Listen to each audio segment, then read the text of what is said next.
welcome.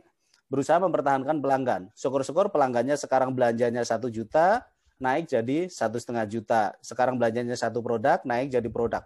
Itu secara alami pasti dilakukan. Berita baiknya teman-teman, berita baiknya itu bisa distrategikan sehingga hasilnya maksimal. Dibandingkan itu ngalir atau gelinding secara alamiah, gitu ya. Tapi itu bisa distrategikan. Itulah mengapa siang hari ini kita belajar. Oke, Kak Dewi ada yang lewat di belakang tadi? Iya Pak, itu iklan. Oh iklan, oke. Baik, sering-sering aja ya iklannya ya. Dan Pak Donald juga ada pengawal di belakang. Tuh, di belakang ada pengawalnya. Kalau Kak Widiawati sama seperti Pak saya pakai green screen. Gitu ya. Oke, baik teman-teman. Saya share screen ya. Share screen supaya ada visualnya lebih mudah untuk teman-teman memahami. Kemudian hari ini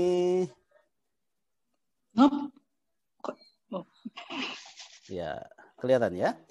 Oke. Hari ini tanggal 24 Oktober jam 10 lebih 10 kita akan belajar bagaimana menyusun blueprint penanganan pelanggan. Blueprint itu artinya dari A sampai Z bagaimana penanganan pelanggan itu akan dilakukan. Biasanya teman-teman saya membantu beberapa company untuk menyusun blueprint ini. Oh iya, tadi pesanan Kak Dewi untuk live di... Oh. Ya, saya cuma minta link YouTube-nya aja, Pak. Iya, iya. Tapi belum live. Maksudnya nanti kalau misalnya live. Setelah selesainya juga nggak apa-apa, Pak. Setelah selesai aja ya. Ini masih berusaha untuk live di YouTube. Tapi ternyata tidak diizinkan oleh YouTube. Belum diizinkan. Oke, kita lanjut saja. Nanti saya kasih recordingnya di YouTube ya. Yes, dan blueprint. Nah, hari ini teman-teman kalau dari bulan Juni kita ada di kelas ke-27. Jadi memang ya pandemik ini membawa berkah karena kita tak terbatas jarak, tak terbatas waktu, kita bisa belajar kapanpun sehingga kelasnya jadi banyak. Dan pagi ini adalah kelas ke-27 semenjak bulan Juni kemarin ya. Dan hari ini kita akan belajar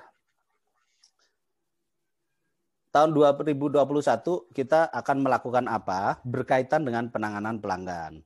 Gitu. Ada 11 hal yang nanti kita akan pelajari, banyak banget. Nggak apa-apa. Ini memang aspek-aspek yang nanti teman-teman yang harus pelajari, harus ketahui, sehingga nanti pulang dari kelas ini teman-teman bisa menyusun tahun 2021 saya akan melakukan apa.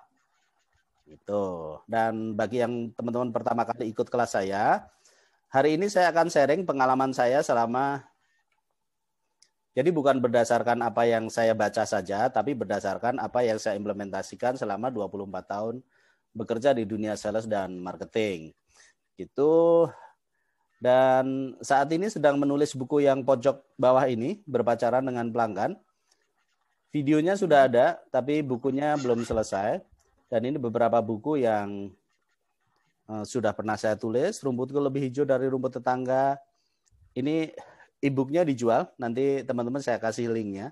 Tapi biasanya khusus untuk peserta kelas saya berikan secara cuma-cuma. Yeay, gitu ya. Kalau yang mau dibacakan, bayar. Gitu ya, kalau baca sendiri gratis, kalau yang mau dibacakan bayar. 480 halaman masa dibacakan kan mahal ya. Itu buku yang ini ya, Rumputku Lebih Hijau dari Rumput Tetangga. Itu saya sendiri pun kalau misalnya sedang ada sesuatu yang ingin saya baca buku saya sendiri. Misalnya berbicara mengenai goals atau misalnya mengenai motivasi, bersikap positif. Kadang-kadang saya buka buku saya sendiri, baca gitu ya, untuk memotivasi diri sendiri. Lucu ya, tapi itu terjadi. Dan aktivitas saya sebagai trainer dan konsultan untuk bidang CRM.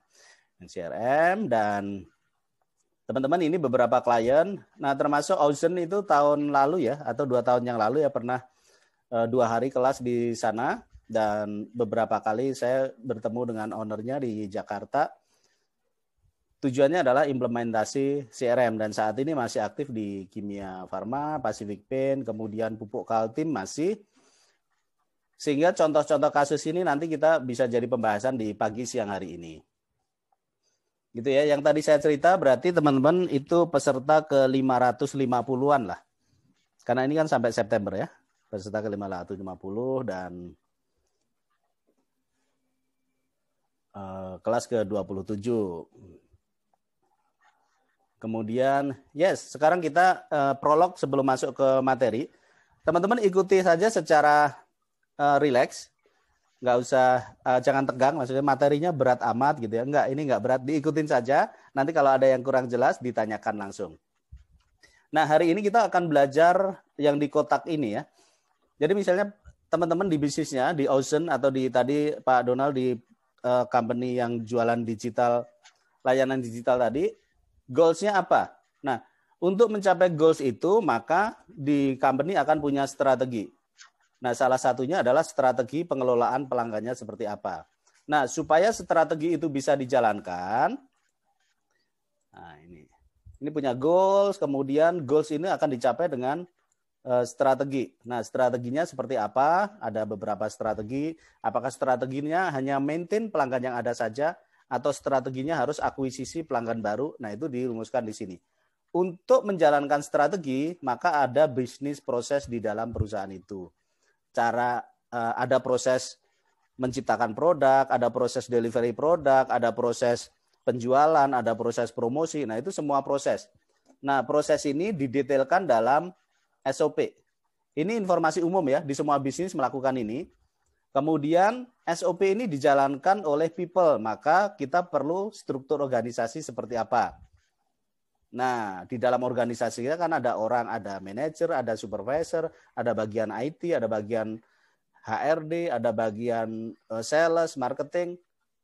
Mereka masing-masing punya job desk. Job desk-nya jelas. Job desk itu Staf A tugasnya apa? 1, 2, 3, 4. Staf B tugasnya apa? 1, 2, 3, 4.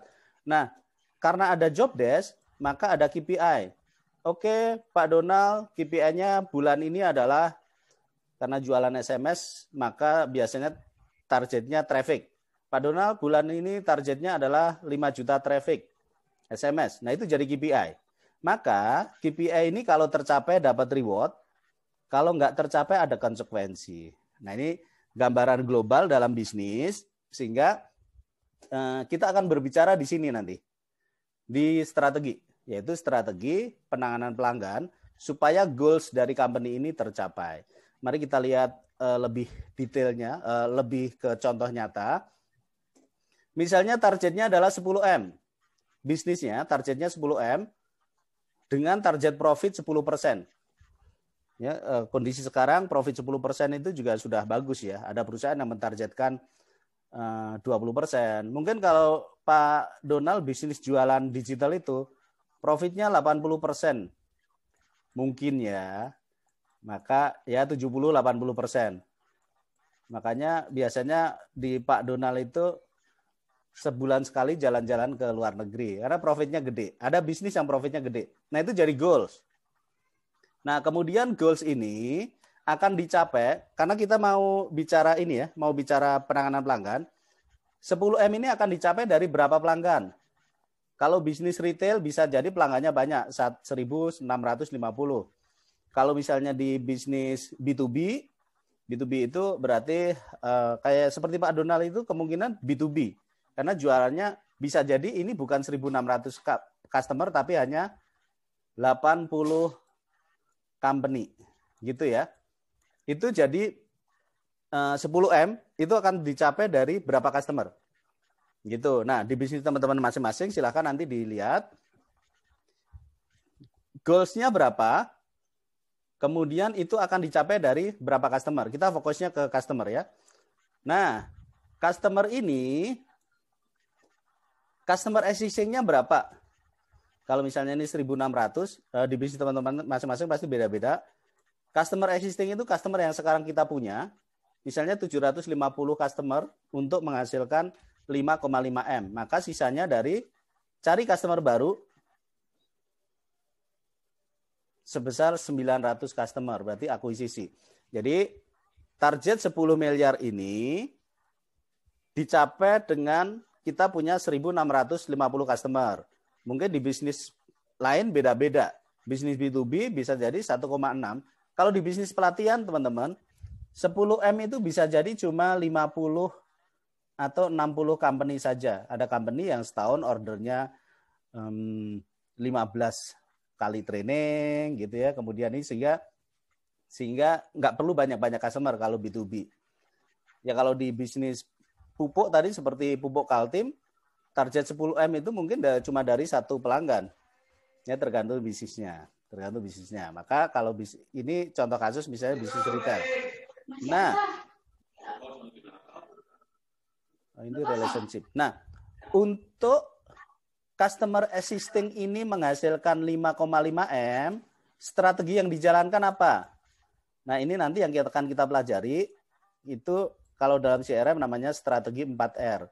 Ada yang strategi relationship, ada retention, referral, recovery. Nah, itu untuk customer existing. Kemudian, untuk mendapatkan customer baru, yang dilakukan strateginya apa? Ini di teori salesmanship itu banyak ya. Mulai dari STP itu berarti segmenting, targeting, positioning. Kalau strategi jualannya pakai DMS, itu diferensiasi, marketing mix, sama selling. Atau yang diajarkan Pak Tung Desem dulu, namanya sales magic.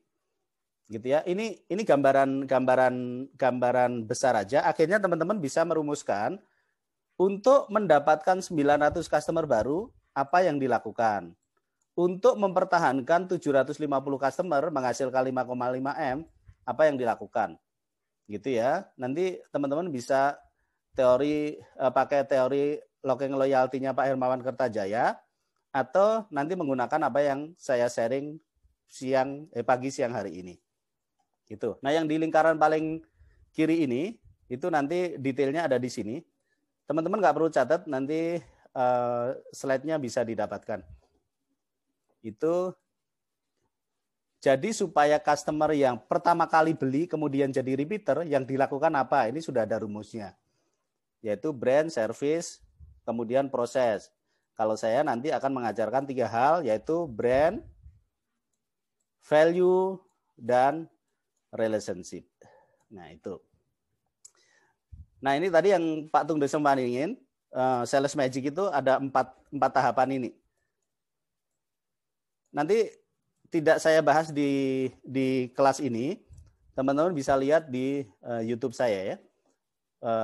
Sales magic itu seperti apa nanti ada di sana. Gitu. Oke, sekarang kita masuk ke materi pertama. Materi pertama, konsep CRM. Nah, ini saya sampaikan sekilas. Bagi teman-teman yang sudah pernah ikut kelas saya, maka ini sudah pernah dibahas. Tapi yang belum, saya akan sampaikan. Intinya begini. Oh, ini ada 6 hal. 6 hal mengapa teman-teman mesti belajar CRM. 1, bahwa jualan itu selalu kepada 2 tipe customer. Customer baru atau customer existing. Nah, Kak Dewi itu, kalau misalnya saya sekarang tanya, Kak Dewi sekarang punya berapa customer? Dia dengan mudah akan jawab, oh saya punya 75 customer. Oh saya punya 1.700 customer. Nah itu customer existing. Kemudian untuk mencapai target, Kak Dewi harus cari berapa customer baru. Oh tahun ini saya harus nambah 300 customer baru. Oke. Maka jualan kita itu adalah cari customer baru atau mempertahankan customer yang ada. Kombinasi. Nah, CRM itu mengajarkan bagaimana melakukan retensi maupun pengembangan customer. Itu alasan pertama. Alasan yang kedua, teman-teman, mengapa kita mesti belajar CRM? Bahwa dalam siklus hidup customer, yang tadi Pak Hermawan Kertajaya sampaikan tadi, ini hanya akan terjadi dari beli pertama kali, kemudian jadi repeater, dari repeater jadi loyal, dari loyal jadi partner, itu hanya akan terjadi kalau kita delivery namanya benefit. Nah, CRM mengajarkan kita bagaimana kita menyusun benefit kepada pelanggan. Benefit itu macam-macam. Ada 11 jenis benefit ya. Itu alasan kedua. Dan ini yang paling sering kita jadikan acuan, mengapa kita mesti belajar CRM bahwa selalu ada piramida pelanggan seperti ini. Pareto ya. Pareto bahwa hukum Pareto menyebutkan 20% pelanggan itu mengkontribusi 80% omset. Di beberapa bisnis justru angkanya lebih ekstrim lagi. 5% pelanggan itu mengkontribusi 85% omset. Artinya apa? Kalau kita kehilangan 5% customer ini, artinya kita akan kehilangan 85% omset. Nah, kalau misalnya sekarang kita tanya ke Kak Donald. Nah, Kak Donald sekarang customernya berapa? Misalnya Kak Donald bilang customer saya itu 50. Omsetnya berapa? Omsetnya 15M. Nah, dari 50 ini piramidanya seperti apa? Oh, ternyata 5 customer, berarti 10% customer, menyumbang 90% omsetnya Pak Donald. Nah, ini hukum Pareto. Maka Pak Donald akan sangat memberikan perhatian, perlakuan yang tepat kepada 5% customer, atau akan kehilangan 90% omset. Nah, itu hukum Pareto. Sehingga di bisnis teman-teman masing-masing hal ini harus diperhatikan. Nah, ini alasan ketiga mengapa teman-teman harus implementasi CRM. Nah, alasan keempat, teman-teman, 68% pelanggan pergi, nggak beli produk kita lagi. Kak Dewi sambil dibayangkan di bisnisnya ya. 68% pergi tidak menggunakan produk kita. Oh, dulu pernah beli, sekarang nggak lagi. Itu ternyata penyebabnya adalah bad services.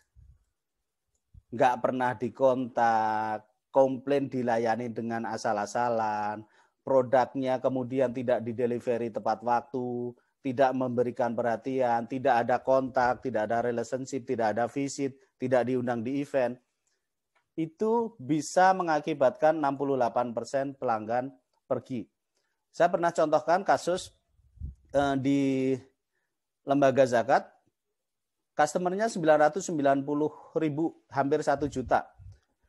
Dan retention rate mereka saat itu, retention rate itu artinya customer yang bertahan. Jadi kalau customernya 1.000, tadi 1 juta ya, kita mudahkan jadi 1.000, yang bertahan itu 170, maka retention rate-nya berapa? 17%. Nah, lembaga zakat tadi retention rate-nya 17%. Dari 1 juta customer di 2017, 2018 tersisa 170.000 yang masih bayar zakat ke lembaga itu. Setelah kita cari tahu masalahnya bla bla bla bla, ternyata tidak ada interaksi atau komunikasi antara si lembaga zakat tadi dengan para pembayar zakat. Interaksinya nggak baik, mengakibatkan dia kehilangan berapa ini berarti? 83% pelanggannya. Bukan 68% lagi. Kalau di grafik kan ini penelitian menunjukkan 68%. Ini ada satu fakta, dia kehilangan 83% pelanggannya. Nah, ini alasan keempat bahwa teman-teman harus implementasi CRM. Nah, yang kelima, dan ini sangat penting, cari pelanggan baru itu jauh lebih mahal dibandingkan kita memaintain customer yang ada. Kalau maintain yang customer yang ada, kita biayanya $1. Nyari pelanggan baru biayanya $10. Customer yang sudah pindah ke kompetitor, sudah selingkuh, kemudian untuk kita tarik lagi, ini bisa 50 kali lebih mahal. Bayangkan kalau misalnya customer kita, tadi kan ada 2 nih, yang di pojok ini akuisisi atau retensi. Kalau customer kita itu 100% customer baru, maka margin kita, keuntungan kita 1/10 dari kalau bisnis kita 100% dari pelanggan existing. Clear ya? Misalnya nih, ada contoh kasus, Pak Donald omsetnya 10 miliar. 100% itu dari customer baru. Dibandingkan Pak Donald punya omset 10 miliar, 100% dari pelanggan existing. maka keuntungannya bisa 10 kali lipat kalau misalnya omset itu 100% dari pelanggan existing. Kenapa? Lo pelanggan existing itu cuma di maintain dengan cara WA, dengan SMS, kemudian dengan visit, kemudian dengan ucapan ulang tahun, dengan update informasi, itu sudah cukup. Lo cari customer baru tadi ada langkahnya, ada 4 tadi. Kalau Pak Tung sudah mengajarkan tadi ya. Kita harus meyakinkan mereka dulu sehingga trust, ya dengan event, dengan promo, dengan iklan, kemudian membangun need. Pokoknya bisa 10 kali lebih mahal dibandingkan kita maintain. Maka teman-teman mau pilih yang mana? Nah, itulah mengapa penting untuk kita implementasi CRM. Ini alasan yang ke-5. Yang ke-6, ini yang akan kita bahas ke belakang itu adalah bahwa untuk pelanggan itu bertahan, Kak Dewi, Kak Widiawati, Kak Sarah, Kak Donald, untuk bertahan itu alasannya ada 3. Value, brand, atau relationship. Kadang-kadang ada produk yang brandnya nggak penting gitu ya. Tapi secara value itu yang dicari.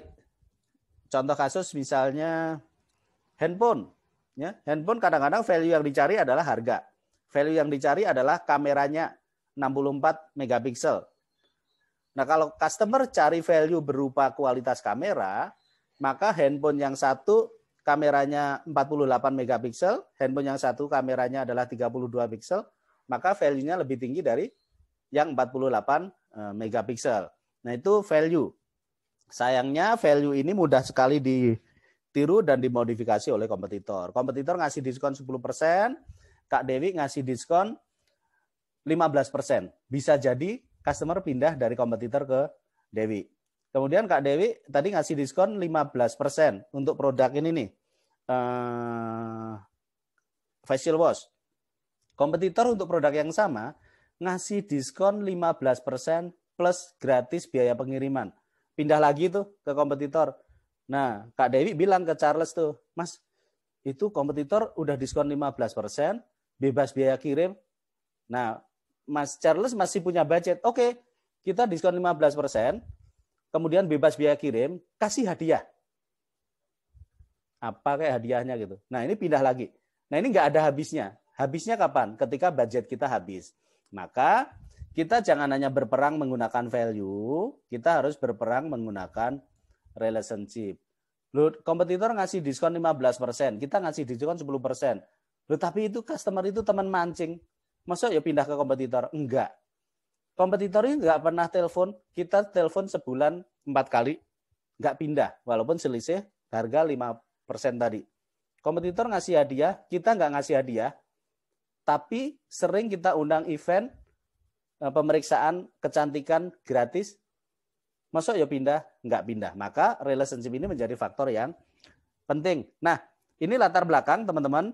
Mengapa CRM itu penting. Dan saya akan sampaikan sekilas CRM itu konsepnya seperti apa.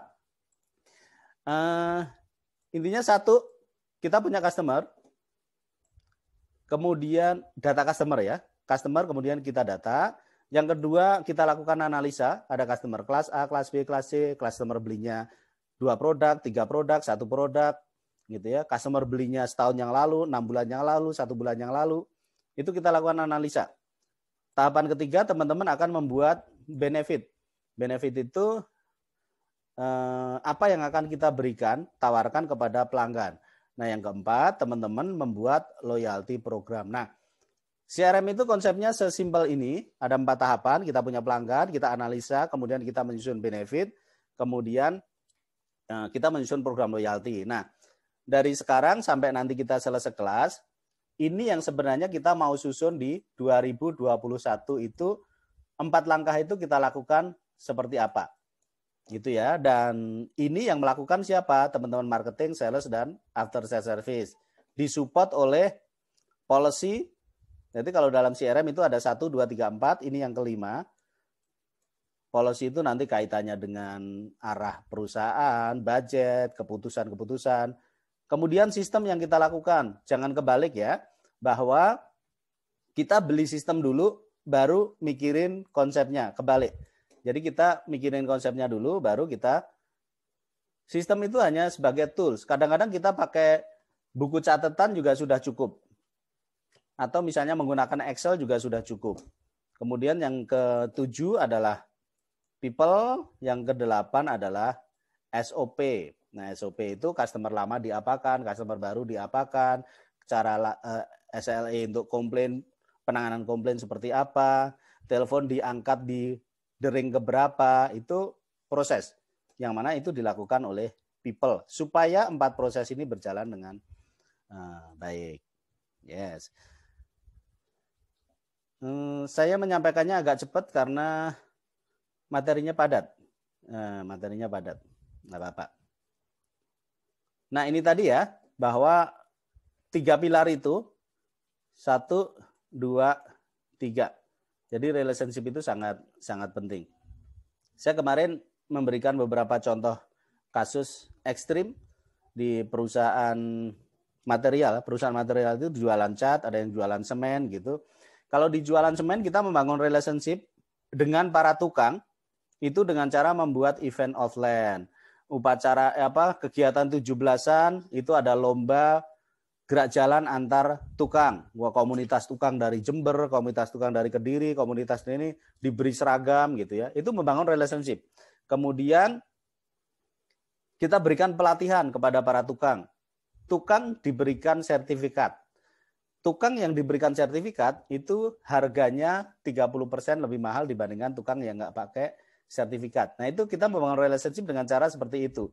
Mengapa tukang penting? Kalau di produk material, teman-teman, kalau misalnya ada orang ingin melakukan renovasi rumah, itu 50-60% akan tanya ke tukang.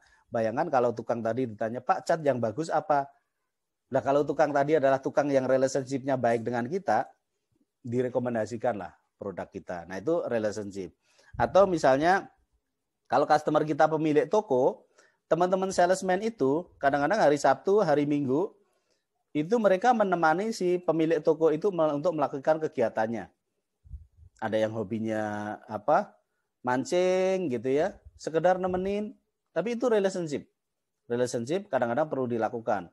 Beberapa kali kita ada customer dari Jakarta ke Cirebon, di Cirebon customernya kita datang dari Jakarta bawa dokter suntik vitamin, makan malam, besoknya pulang ke Jakarta. Itu relationship. Mengapa itu kita lakukan? Dalam rangka kita mempertahankan bisnis dengan si pelanggan dengan cara membangun relationship. Ini sebagai contoh kasus, nanti dibaca di slide-nya saja. Ini customer, si perusahaan ini punya database, kemudian dilakukan analisa. Setelah dilakukan analisa, dibuat program, benefitnya apa, kemudian programnya apa, dan channel yang digunakan. Ada website, ada aplikasi, ada sosial media, SMS, toko, e-commerce, dan event offline. Customer-nya siapa? Customer-nya ada pasien, ada dokter, ada end user. End user itu berarti kita beli obat ke apotek itu, ini berarti contoh kasusnya produk kesehatannya. Ada customer B2B-nya, yaitu ada apotek, rumah sakit, koperasi, dan lain-lain. Ini contoh kasus. Tujuannya selalu ini, ya, untuk meningkatkan sales dan profit dengan cara pengelolaan pelanggan. Nah, ini tadi kan ini pengelolaan pelanggan. Nah, itu CRM. Dan sekarang kita akan masuk ke pembahasan mengenai blueprint. Blueprint. Bila ada yang ingin didiskusikan terlebih dahulu, maka boleh diketik di kolom chat. Blueprint, teman-teman. Blueprint yang hari ini kita pelajari itu apa? Latar belakang itu nanti silakan teman-teman lihat kondisi bisnis saat ini. Apakah sudah ada program loyalty? Apakah Budayana itu? Ada perusahaan yang pokoknya yang penting jualan. After sales service-nya entar-entar gitu ya. Itu budaya. Nah, itu kondisi saat ini seperti apa? Strategi penanganan pelanggannya sudah ada atau belum? Ini latar belakang. Nah, setelah itu di dalam blueprint teman-teman harus menyusun visi, misi, dan objektif. Kalau visi misi berkaitan dengan pelanggan ya. Misalnya misinya adalah visinya dulu ya. menjadi perusahaan dengan after sales service yang mumpuni, misalnya visinya gitu.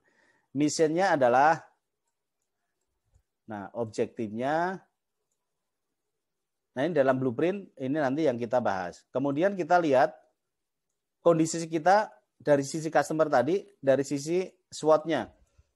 Customer kita banyak kelas A, itu strength. Bukan, ini opportunity ya. Kalau strength itu adalah kita punya channel layanan yang memadai.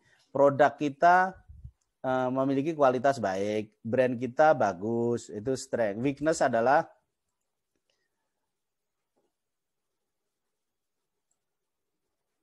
internal ya, S sama W ini internal, kemudian opportunity sama threat itu adalah dari luar. Nah, ini ada chat dari Kak Widiawati. Untuk strategi penanganan pelanggan apa yang harus kita fokus kepada customer repeater saja atau repeater dan buyer. Nah, itu nanti di belakang kita bahas ya. Dan kita bahas bahwa strategi itu ada 4. Kak Widiawati ada 4. Relationship, retention, referral, dan recovery.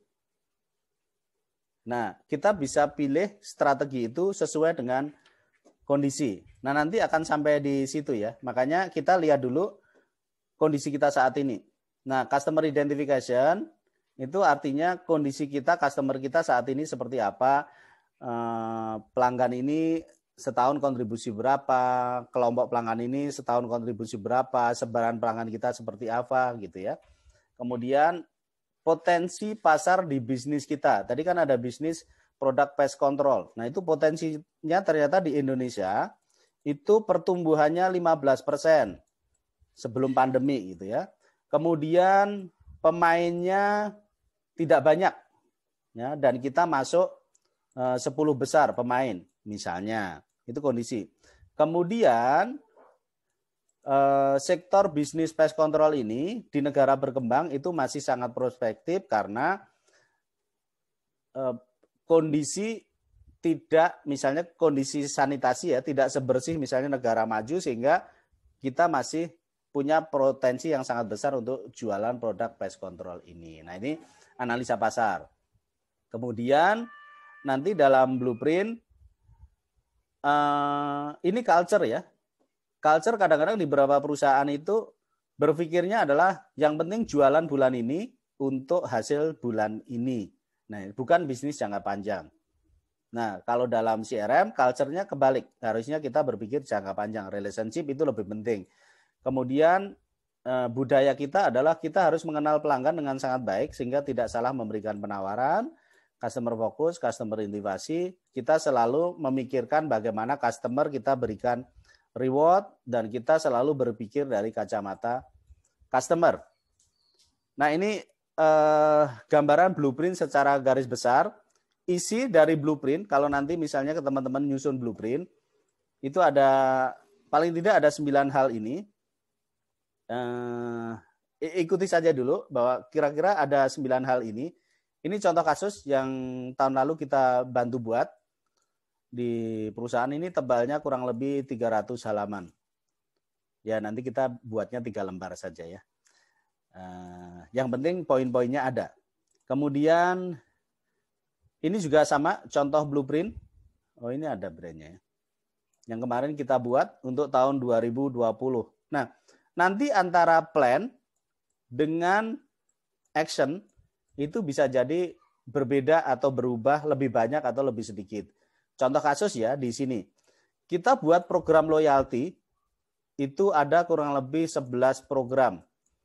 Yang dieksekusi tahun ini kurang lebih 2-3 program loyalty saja. Dan itu udah cukup untuk kondisi saat ini. Sudah menjawab objektif, sudah menjawab target dari si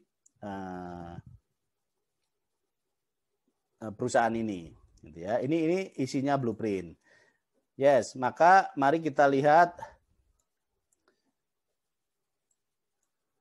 bisnis proses itu adalah gini teman-teman. Semua proses yang ada di dalam bisnis kita berkaitan dengan pelanggan. Contoh, kalau misalnya di bisnis pelatihan, tadi Kak Widiawati ya, di bisnis pelatihan, maka ada proses promosi misalnya ke calon, apalagi ada proses apa lagi? Proses ketemu dengan orang tua gitu ya, misalnya rapat atau meeting. Kemudian ada proses apa lagi? Ya proses ketemu dengan ngajar anak-anak ini, ya proses belajar. Nah, semua proses, kemudian ada proses retensi, bagaimana kita memaintain para siswa, dan seterusnya. Semua proses yang berkaitan dengan pelanggan, itu baik langsung maupun tidak langsung. Kalau tidak langsung berarti teman-teman di belakang yang develop produk, yang mendevelop modul pelatihan, yang akan kita berikan kepada pelanggan ini tidak langsung, tapi berpengaruh terhadap kepuasan pelanggan, berpengaruh terhadap sesuai nggak dengan yang dibutuhkan oleh customer kita. Nah itu bisnis proses. Contoh kasus bisnis proses, ini di brand ini ada 2 jenis bisnis proses yang saya sorot di sini. Proses akuisisi pelanggan dan proses retensi pelanggan. Ada 2 proses ya, proses besar maksudnya. Nah di teman-teman juga kemungkinan akan ada 2 proses besar ini berkaitan dengan penanganan pelanggan. Nah cari pelanggan baru yang dilakukan apa? Nah di contoh kasus ini yang dilakukan ada 5. Gitu. Kemudian proses menjaga pelanggan existing. Tadi kan di depan, kalau omset 10M, tadi kan dari sini pelanggan baru 5,5M. Ini contoh kasus di depan tadi. Dari pelanggan existing, kebalik ya. Oh ya, ini dari pelanggan existing 4,5M. Nah, untuk mencapai 5,5M, itu yang dilakukan ini. Untuk mencapai 4,5M, itu yang dilakukan ini. Nah, proses yang ada di dalam penanganan pelanggan, ini pelanggan baru dan pelanggan existing. Gitu. Detailnya seperti ini, nanti teman-teman bisa, ini ya detailnya ya, kita lihat. Teman-teman marketing melakukan apa? Ternyata melakukan 5 hal ini. Teman-teman CRM melakukan apa? Teman-teman after service melakukan apa? Teman-teman sales di cabang melakukan apa? Itu, ini proses penanganan pelanggan berarti adanya di kotak ini yang berkaitan langsung dengan pelanggan. Nah, yang berkaitan sebagai support, berkaitan tidak langsung ini. Ini berkaitan tidak langsung. Bapak ini sebagai gambaran, nanti idealnya seperti ini. Tapi teman-teman yang penting tadi di halaman pertama, customer baru kita perlakukan seperti apa, customer lama existing kita perlakukan seperti apa untuk mencapai goals. Maka teman-teman nanti di 2021, 2022 itu akan seperti apa? Itu ada roadmap-nya. Contoh ya, ini contoh 2020 melakukan ini. Pengelolaan toko reseller dan mulai melakukan pendataan end user. Selama ini end user nggak didata. Nah ini kalau dalam kotak CRM tadi yang ada 4 tadi, berarti ini nomor 1 itu melakukan yang kotak pertama, yaitu develop database. Membangun tim CRM untuk memaksimalkan channel layanan. Channel layanan itu adanya di kotak keempat kalau dalam CRM tadi, yaitu eksekusi program. Development database, update data, toko ini berarti ada di kotak 1. Menjalankan strategi komunikasi antara perusahaan dengan pelanggan itu ada di kotak nomor 4. Yang tadi ya, kotak CRM tadi ya. Melakukan update data pelanggan dan segmentasi berarti ada di kotak ke-2. Dan seterusnya. Ini contoh. Nah, 2021 mau melakukan apa? 2022 mau melakukan apa? Minimal kita punya rencana untuk tahun depan. Ya kalau sekarang tahun 2020 berarti kotak 2021 yang contoh ini bisa jadi kotak nomor 2022. yang dilakukan mengacu pada kotak ini tadi ya. Kotak 4 kotak CRM tadi. Biar ini kita tengok sekilas ya. Kita tengok yang kotak tadi. Sambil napas ya, teman-teman. Materinya cepat sekali tadi ya sebenarnya. Nih, kotak itu yang ini.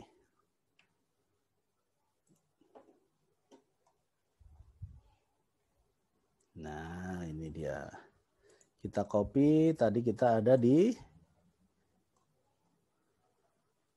sini. Yes.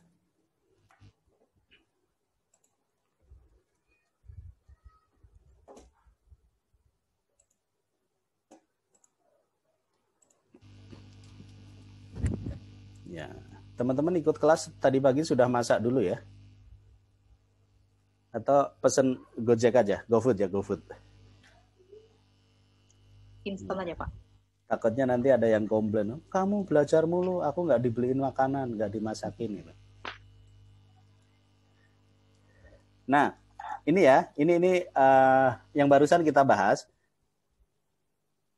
Nih, nah ini 4 kotak ini, jadi misalnya nih, menjalankan strategi 4R. Nah ini, mana kita kasih merah-merah ya. Menjalankan strategi 4R, ini kan roadmap yang dilakukan mereka di tahun 2020. Maka menjalankan strategi 4R itu adanya di sini. Gitu ya. Kemudian memperkaya profil pelanggan di semua channel. Berarti melakukan di kotak 1 ini. Tergantung nanti di bisnis teman-teman, dari 4 kotak ini mana yang belum dilakukan dengan baik. Loh, jangankan nomor 2, 3, 4 Pak Joko, sekarang kita aja nggak punya database customer. Maka ini jadi PR gitu ya. Oh, sekarang kita sudah punya data customer, hanya ada nama sama nomor telepon. Yuk kita update. Nggak apa-apa, kita masih di kotak yang nomor 1. Data kita lengkap, ada nama, nomor telepon, alamat, keluarganya ada berapa, produk yang dipakai. Tapi kita nggak pernah melakukan analisa. Maka kita melakukan di kotak yang kedua. Ini jadi KPI kita atau program kita di tahun depan. Misalnya nih, bahkan di perusahaan sebesar Pupuk Kaltim aja tadi ya, ini masih jadi program mereka nih. Melakukan segmentasi, melakukan customer profiling, bahkan update database, update data, memperbaiki data itu masih dilakukan oleh perusahaan sebesar itu. Karena memang di kotak pertama masih masalah, bukan masalah, masih perlu ditingkatkan. Kemudian kotak kedua sama sekali belum dilakukan, maka mulai dilakukan analisa. Selama ini berarti mereka jam, ya kotak 1, kotak 2 nggak ada, tapi langsung membuat, yuk kita bikin program diskon, yuk kita buat program hadiah, benefitnya berubah diskon, benefitnya berubah hadiah. Dasarnya nggak pakai dasar, asumsi saja. Kompetitor melakukan, ya kita melakukan gitu ya. Kemudian itu dilakukan dengan program loyalty untuk delivery benefit tadi. Ada chat dari Kak Widya. Untuk membuat database customer baiknya dipisahkan data existing atau new. Enggak. Jadi begini, Kak Widyawati, kita kan punya sistem nih. Sistem kita baik Excel ataupun software apapun, semua data adanya di sini. Semua data customer dan lain-lain. Yang penting data itu disimpan di sana.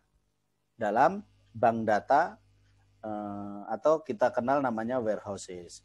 Nah, itu disimpan di sana. Misah-misahinya di sini. Misah-misahinya di customer analysis ini. Ada customer aktif, customer pasif. Gitu. Nanti detailnya Kak Widyawati bisa lihat di video database management. Gitu ya. Nanti saya kasihkan link. Pertanyaan tadi akan dijawab dengan detail di database management. Ya, customer baru dipisahkan. Itu namanya segmentasi. Itu namanya segmentasi. Dibahas di sana. Oke. Kita masih bicara di roadmap. Contoh kasus lagi pemasaran berbasis data itu akan dilakukan tahun depan. Tahun depan. Ini kan bikin rencananya tahun 2019, dieksekusi tahun 2020, dan 2021 ini menjadi tahun kedua. Tahun kedua mereka akan melakukan pemasaran berbasis data. Contohnya apa? Dari hasil analisa, ternyata customer yang menggunakan satu produk itu ada 70%. Lo bayangkan, kalau misalnya customer yang sekarang baru menggunakan loyal, tapi hanya menggunakan satu produk. Nah itu Kak Dewi, silakan dilihat. Aku tuh punya banyak customer, tapi ya belinya cuma krim saja, nggak beli yang lain. Nah, customer yang 1P ini berapa banyak? Ternyata banyak. Ini berita baik. Lah kalau dari 70% customer ini ditargetkan ada yang jadi 2P, beli krim dan beli pelembab. Satu lagi pelembab. Kan sudah terbukti loyal menggunakan satu produk. Maka untuk ditawarkan produk kedua lebih mudah. Maka jualan berbasis data itu adalah kita keluarkan datanya, ternyata ada customer saya yang beli satu produk, itu jumlahnya banyak nih, 70%. Ya sudah, saya targetkan 10%-nya akan beli produk kedua. Maka menjadi customer 2P, itu penjualan berbasis data. Atau misalnya, customer saya kebanyakan itu belanja pada saat ada diskon. 90% belanjanya akan meningkat pada saat ada diskon. Berarti berdasarkan data, maka diskon itu sangat berpengaruh terhadap bisnis kita. Yuk kita bikin program diskon. Tapi itu dasarnya data ya, bukan berdasarkan asumsi. Gitu. Atau misalnya pembelian itu akan ramai ketika kita ada program hadiah. Pembelian itu akan ramai ketika kita ada program edukasi. Nah, itu data. Semua informasi itulah yang kita gunakan untuk menyusun ini tadi. Ini berarti datanya di sini, kemudian kita gunakan untuk menyusun benefit di sini. Apakah benefitnya berupa, ini sebenarnya pembahasan di bab slide-slide berikutnya ya, kita langsung bicarakan di sini nggak apa-apa. Oke, lanjut lagi. Ya, ini contoh kasus. Kemudian ini contoh kasus. Oh, ini ada tulisannya nih, belum dihapus. Berarti di KF itu berarti kimia farma ya. Nah, tahun 1 apa yang mereka lakukan? Ini roadmap CRM ya, bukan roadmap perusahaan secara global, tapi roadmap CRM, penanganan pelanggan. Tahun pertama melakukan ini. Mulai melakukan analisa pelanggan, kemudian memperkaya data. Jadi selama ini data dokter itu cuma ada nama sama nomor teleponnya aja. Dia praktek di mana, kemudian di berapa tempat, praktek di situ mulai tahun berapa, itu nggak ada. Maka enrichment. Kemudian data end user itu selama ini nggak ada. Mereka mulai melakukan. Ini tahun pertama. Tahun kedua dalam CRM mereka melakukan apa? Bla bla bla bla bla, termasuk membangun channel menggunakan apps. Membuat apps itu di tahun kedua. Tahun keduanya mereka berarti tahun ini. Ya, makanya sekarang ada apps-nya mereka namanya Medif. Medif itu adalah app untuk konsultasi, app untuk jualan obat dan seterusnya, jualan suplemen dan seterusnya. Itu Medif. Kemudian loyalty program dijalankan ya. Kemudian ini adalah rencana mereka di tahun kedua, dan di tahun ketiga adalah membangun komunitas sehat yang baru ya, yang baru. Kalau sebelumnya adalah melanjutkan tahun sebelumnya, ini nomor 1 ini berarti melanjutkan ini. Ini roadmap. Nah, nanti di perusahaan teman-teman masing-masing minimal kita punya rencana tahun depan mau apa, gitu aja. Tahun depan mau apa, yaitu mulai misalnya contoh kasus ini mulai melakukan pendataan pasar, pendataan customer. Ini kemarin ada awal tahun kita lakukan dengan melakukan survei pelanggan. Membangun tim CRM, oke.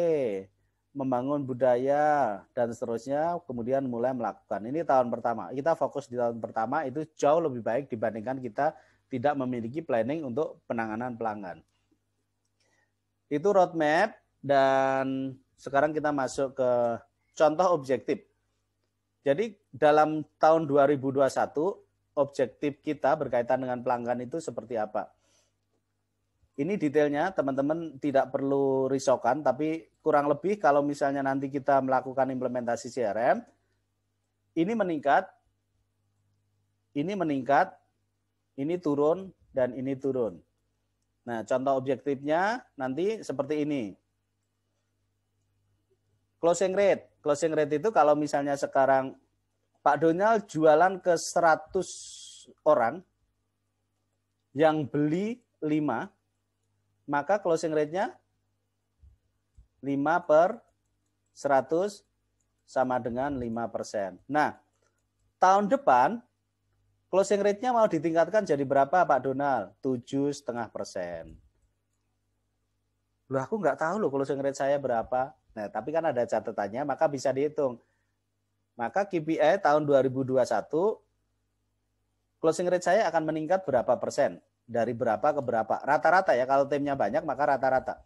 Kan ada staff yang nanti closing rate-nya 1%, ada staff yang closing rate-nya 5%, ada staff yang closing rate-nya 20%, dan seterusnya. Nah, kemudian objektif yang kedua, peningkatan sales-nya mau berapa? Baik company ataupun masing-masing salesperson. Kalau sekarang staff itu per bulan 100 juta, sehingga setahun 1,2, mau ditingkatkan jadi berapa? 120 juta. Maka peningkatan salesnya adalah 20%. Nah, ini dituangkan di depan. Kalau misalnya kita bicara company global, tahun lalu omset kita 2020 1M. Kita targetkan jadi 1,2 M. Maka peningkatannya adalah 20%. Nah, ini masukkan di sini. Kita targetnya tahun depan mau berapa? Nah, kegiatan upselling dan cross-selling. Kegiatan upselling dan cross-selling. Upselling itu begini.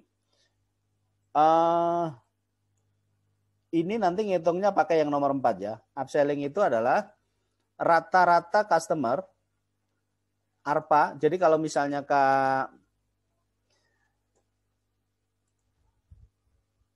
Dewi, dari 1.000 customer, itu rata-rata belanjanya per bulan 400.000 misalnya. Ini adalah ARPA. ARPA itu adalah average revenue per account. Nah, ARPA-nya bisnisnya Kak Widiawati berarti 400.000 rata-rata ya. Dari seluruh omset dibagi customer, ARPA-nya adalah 400.000. Nah, tahun depan mau ditingkatkan jadi berapa? Jadi 450.000 misalnya, itu ARPA, average revenue per account. Kalau customer satisfaction itu bisa diukur teman-teman, bisa tidak, sebaiknya diukur kepuasan pelanggan itu dengan cara melakukan survei. Kalau sekarang misalnya survei kepuasannya 70%, maka tahun depan kita targetkan 80%. Nah, ini customer retention, tahun depan kita targetkan berapa? Customer retention itu begini. Kalau misalnya Kak Sarah sekarang punya 1.000 customer, ini tahun 2018 ya. 1.000 customer, ini tahun 2018. Dari 1.000 customer, tahun 2019 itu menjadi yang masih aktif belanja, itu 450 customer. Berarti retention rate-nya berapa ini? 450 dibagi 1.000 sama dengan 45%. Nah, tahun depan retention rate-nya mau ditargetkan berapa? Customer retention ini, customer retention. Kalau sekarang nanti di akhir tahun dilihat dulu jumlah customer-nya ada berapa. Ini kan customer lama 450, tambahan customer baru misalnya 900. Maka total customer Kak Sarah di tahun 2019 sama dengan 1.350 customer. Nah, berarti tahun depan 2021 itu mau dipertahankan dari 1.350 itu berapa yang masih aktif belanja? Loh saya maunya 100%, nggak bisa. Nggak ada bisnis 100%. 50% itu udah jempol. Apalagi sekarang persaingan begitu ketat, maka yang penting sekarang dilihat dulu, sekarang retention rate kita berapa dan akan ditingkatkan jadi berapa. Kalau ini tadi contoh kasusnya 45%, customer retention rate-nya ditingkatkan jadi 55%. Maka 55% itu berarti dari 1.350 ini berapanya? Berarti kurang lebih 800 customer minimal harus bisa dipertahankan. Penurunan biaya servis, maka banyak biaya-biaya yang bisa kita pangkas. Ini jadi objektif kalau kita menerapkan CRM. Kalau begitu, maka minimal dari 7 poin ini yang teman-teman harus rumuskan. Closing rate itu berarti kesuksesan penjualan. Ini mau ditingkatkan jadi berapa? Ini satu, penting. Kemudian peningkatan sales sudah pasti, ini penting. Salesnya mau meningkat berapa tahun depan. Kemudian ARPA ini bisa enggak, bisa iya. Nah ini customer retention. Customer retention ini penting. Jadi berapa customer yang akan dipertahankan. Minimal 3 ini teman-teman rumuskan. ARPA juga boleh. ARPA itu kalau sekarang rata-rata omset per customer itu belanjanya adalah rata-ratanya 400.000, tahun depan saya tingkatkan jadi 450.000. Yang disasar siapa saja. Nah itu ini nanti secara detail teman-teman baca di slide. Nanti kalau ada yang ingin ditanyakan, diskusikan boleh kontak saya Japri. Gitu ya. Jadi KPI itu garis besarnya ada KPI finansial, KPI secara customer, KPI secara internal proses, dan KPI secara ini. KPI secara finansial ini target sales, pertumbuhan, sama profit. Nah, tadi di depan sudah kita bahas. KPI secara customer, ini ada 7 ini. Closing rate-nya meningkat jadi berapa, customer loyalty-nya, length of stay. Length of stay itu kalau customer kita rata-rata setahun itu sudah berhenti jadi pelanggan. Nah, itu kita akan tingkatkan jadi berapa. ARPA tadi kita bahas. Market share, kemudian ini pertumbuhan KPI secara customer. Kalau internal proses ini. Nah, ini nanti silakan dibaca slide-nya, detailnya bisa. Minimal ini yang nanti jadi patokan. Apakah semuanya kita pakai jadi KPI tahun depan? Enggak.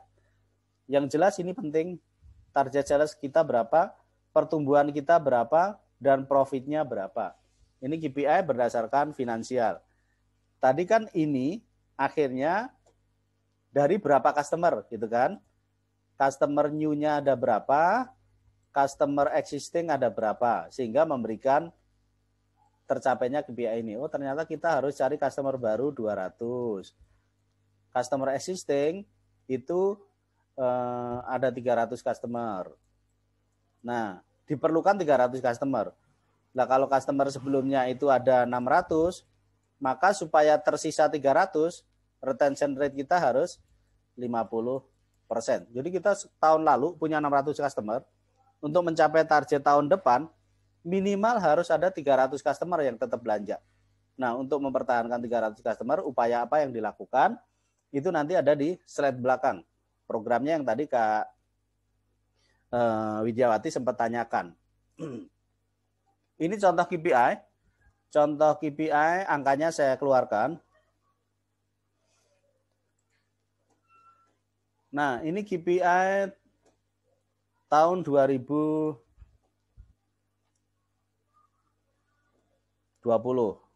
Punyanya si ini. Oh, masih ada namanya. Angkanya saya kosongkan. Jadi dari pelanggan, jumlah pelanggan lamanya, pelanggan mereka ada 1, 2, 3, 4, 5, 6. Ada 6 jenis pelanggan. Distributornya yang lama ada berapa, tambahan baru ada berapa, sehingga totalnya ada berapa. B2B perkebunan, pelanggan lama berapa, pelanggan baru berapa, totalnya ada berapa. Ini jadi KPI tahun 2020. Reseller. Ya, reseller itu pelanggan lama, mereka ada kurang lebih ada 13.000. Nah, strategi mereka tahun ini akan menambah 3.000. Ini Ini contohnya ya. Maka di tahun 2020 mereka akan punya 15.000 kios. Ini angka yang mereka tuliskan untuk 2020. Nah, teman-teman silakan bayangkan di bisnis teman-teman masing-masing. Kalau customernya ada banyak macam di seperti ini, kalau customernya cuma satu jenis, maka ya cuma satu aja. Nah, berkaitan dengan perbaikan data pelanggan, mereka pun melakukan. Distributor yang akan diperbaiki datanya berapa, B2B ada berapa, reseller yang akan diperbaiki berapa. Kenapa kelompok tani dan petani belum ada di sini? Karena memang tahun 2020 mereka belum melakukan pendataan petani dan kelompok tani. Maka yang diupdate adalah ini. Oke, itu contoh ada dari KPI mereka itu ada 8 KPI. Ini buat teman-teman jadi patokan saja gambaran, oh berarti di bisnis saya akan bikin KPI yang mana? Tergantung programnya ya, tergantung programnya. Itu ya ini tadi objektif atau KPI. Nah, kita masuk di hal yang lebih teknis, yaitu pengelolaan database pelanggan tahun depan seperti apa. Ya, ada 4 tahapan ini. Dapetin data, nyimpen data, update data, analisa data. Yang kelima sebenarnya adalah penggunaan data, yaitu penggunaan data untuk bisnis kita. Nah, ini tahapan mendevelop database. Kalau sekarang sudah tahap 1 sudah, tahap 2 ini sudah, orang kita datanya sudah lengkap. Tahap 3 perlu dilakukan nggak? Oh iya, selama ini nggak ada ukuran tokonya. Kita tambahin yuk ukuran toko mereka berapa meter, jumlah karyawannya berapa, diupdate. Mereka hobinya apa, kita update. Yaitu updating. Kemudian analisa selama ini belum dilakukan, yuk kita lakukan analisa. Oke, ya kita lanjutkan. Ini coret-coretannya nanti nggak saya hilangin ya, supaya teman-teman nanti bisa ingat pas slide ini apa saja yang dibahas gitu ya. Nanti copy materinya, coret-coretannya ini masih ada. Membangun database yang dilakukan adalah ini contoh nyata ya, ini contoh nyata dari tadi. 1, membangun database mereka melakukan update data distributor. Dilakukan dengan 2 cara, yaitu visit dan event gathering. Jadi pada saat visit mereka sambil update data. Kita buatkan form yang perlu diupdate apa saja. Kemudian pada saat event gathering kita juga bawa form untuk diisi. Update data B2B industri, update data reseller, pendataan kelompok tani. Oh mereka ternyata kelompok tani sudah mau dilakukan pendataan. Melalui 4 cara.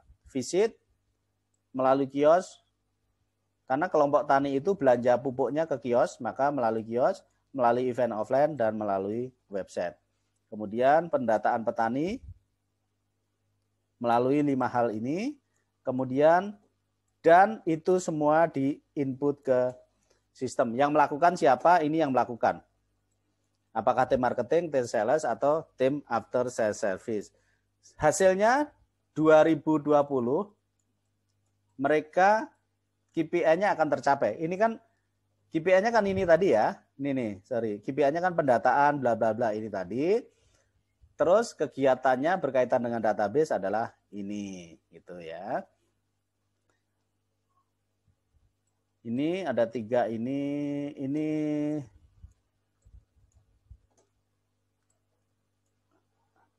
Oke. Nah, ini contoh bagaimana kita update data. Ini data sebelumnya yang kita update ini. Ini data sebelumnya yang kita update ini. Ini data sebelumnya yang kita update ini. End user sebelumnya nggak ada. Belum pernah kita punya datanya. Maka yang kita data adalah ini. Nama kontak. Jadi end user itu selama ini nggak ada datanya, maka kita mulai lakukan pendataan. Yang kita data ini. Nah, data pasien selama ini ada, hanya ada nama. Maka kita lengkapi dengan nama, tanggal lahir, dan agama. Selama ini hanya ada alamat, nomor telepon, handphone, email, sosial media. Nah, pendidikan selama ini nggak ada, pekerjaan ada. Kesehatan dan lifestyle selama ini kosong, kita lengkapi. Jadi update data yang kita lakukan apa? Yang maksudnya kita mau update apa? Nah, itu kegiatan development database. Teman-teman bisa targetkan apakah tahun depan mau update data atau data customer itu yang belum ada kita mau melakukan pendataan. Ini contoh kasus bisnis kesehatan ya. Maka biodatanya, jenis datanya juga sesuai dengan masing-masing bisnis. Intinya kalau database semakin lengkap semakin baik selama itu relevan dengan bisnis kita. Oke. Yes, ini contoh analisa yang paling umum. Tadi Kak Widiawati tanya apakah data dipisahkan? Data nggak dipisahkan, tapi kita lakukan segmentasi seperti ini. Tiering, ada customer platinum, gold, silver, hasilnya nanti akan seperti ini. Ya. Ini customer platinum, ini customer gold, customer silver, customer bronze. Semakin ke atas pasti semakin sedikit. Kemudian analisa yang paling populer yaitu resensi, monetary, dan frekuensi. Resensi itu adalah belanja terakhirnya kapan. Oh, ada kelompok customer yang belanja terakhirnya 12 bulan yang lalu. Ada customer yang kalau belanja terakhirnya 6 bulan lalu, 3 bulan lalu, atau baru bulan lalu. Nah, untuk monetary itu adalah total belanja mereka. Kalau di contoh di Telkom ya, saya kasih contoh di Telkom. Customer yang lebih dari 1 juta. Nah, itu di sini. Tagihan bulanannya ya. Kemudian yang kedua adalah 500.000 sampai 1 juta. Itu di kelompok kedua. Ini adalah 100.000 sampai 500.000. Nanti di bisnis teman-teman masing-masing disesuaikan. Nah, kemudian di sini adalah yang kurang dari 100.000.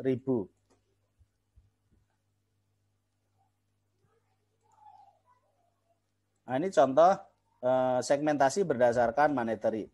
Customer profiling, ini analisa lifetime value, ini double ya, ini sama dengan ini. Ini maksudnya dicoret masuk ke sini. Profil pelanggan berdasarkan produk dan perilaku dan lain-lain. Nah, supaya ada gambaran, mari kita lihat slide ini. Nah, ini contoh analisa yang bentuk grafik aja. Nah, ini adalah analisa berdasarkan produk.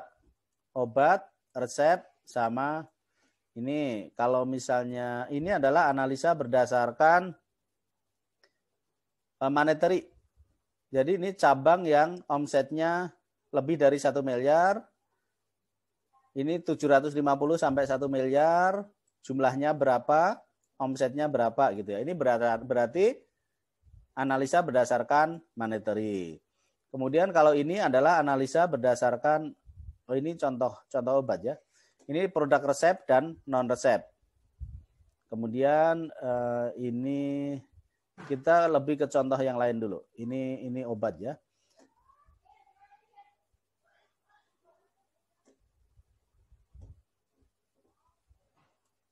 Ini contoh-contoh analisa pelanggan.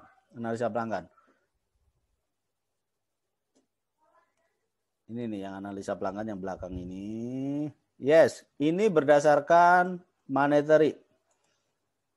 Dokter yang setahun meresepkan 275 juta, 253 juta, 253 juta, diurutkan berdasarkan monetary. Kemudian sama pasien juga. Kemudian kalau di top 20-nya, nanti teman-teman bisa tampilkan top 20. Kemudian dokter yang setahun meresepkan 250 juta, yang setahun meresepkan kurang dari 25 juta. Ini berarti segmentasi berdasarkan monetary. Kemudian ini sebagai gambaran saja, apakah tahun depan teman-teman akan melakukan segmentasi seperti ini atau tidak. Kalau misalnya sekarang sudah dilakukan, maka harus dilakukan dengan dilanjutkan dan dilakukan lebih baik. Kemudian contoh lagi,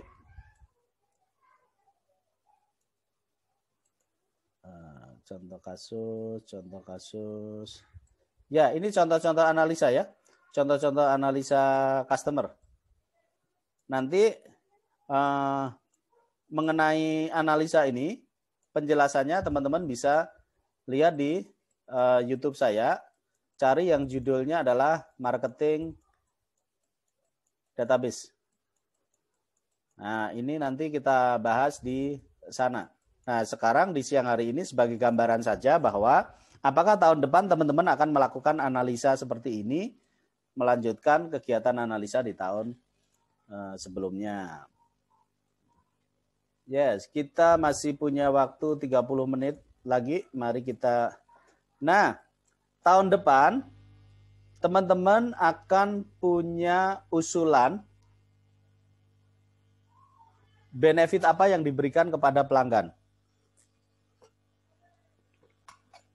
Itu disebut value proposition. Ada 11 kategori, tapi supaya lebih mudah, saya kelompokkan jadi 3. Benefit secara emosional, benefit secara finansial, benefit secara spiritual.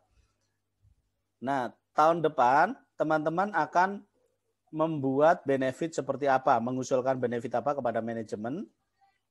Kalau ini berarti benefit secara finansial.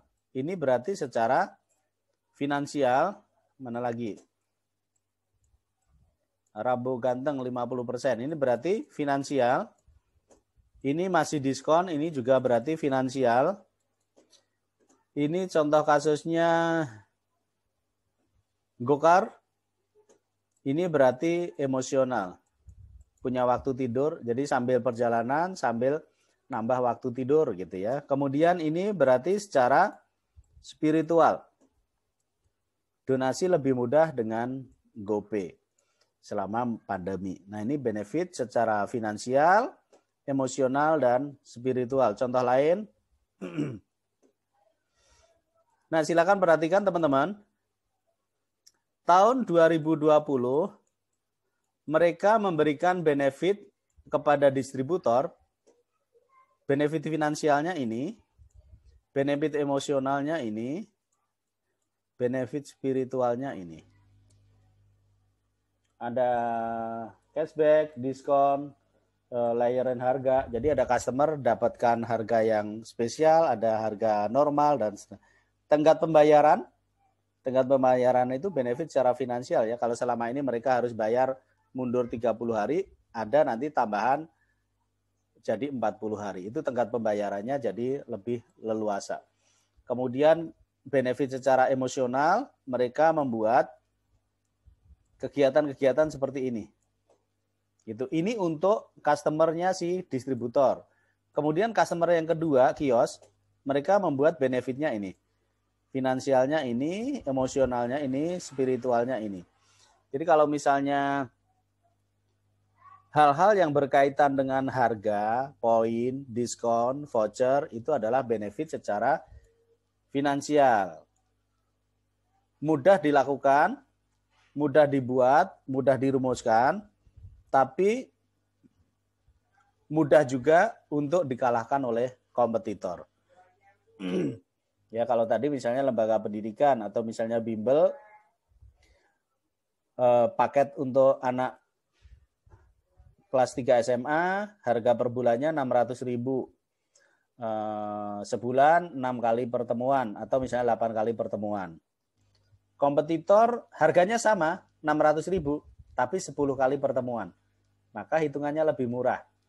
Kualitasnya sama, pengajarnya sama, metodenya sama, tempat parkirnya juga sama-sama luas, tempatnya strategis, dilewatin angkutan umum, kemudian tukang parkirnya sama-sama ramah, tapi ini 600.000 dapat 8 kali pertemuan. Maka bisa jadi pertimbangan si customer, oh lumayan anak saya dapat 2 kelas lebih baik gitu ya. Atau kita 600.000, kompetitor 500.000.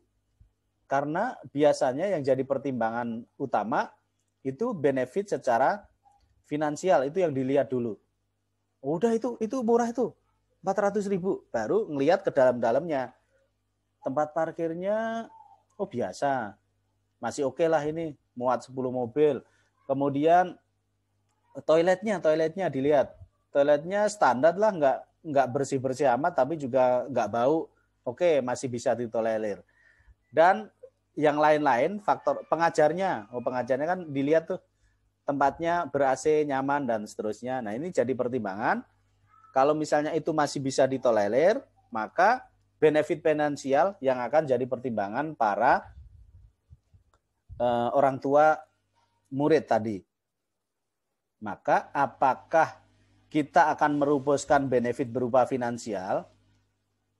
Benefit finansial itu artinya profit kita akan berkurang.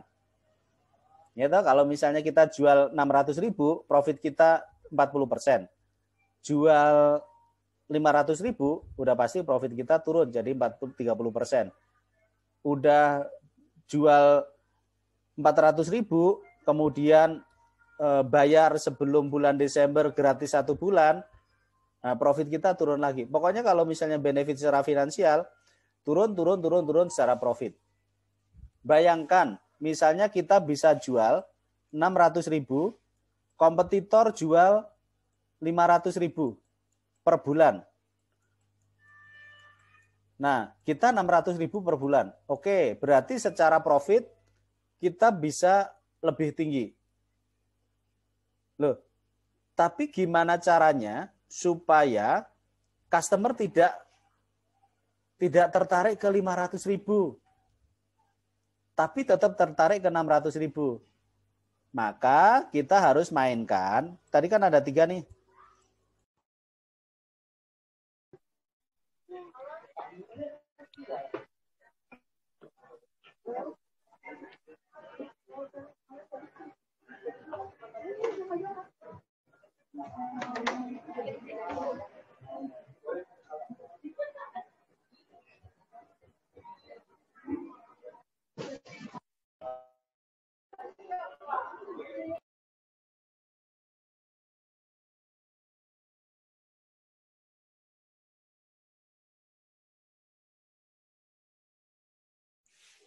Yes, mohon maaf internetnya tiba-tiba mati.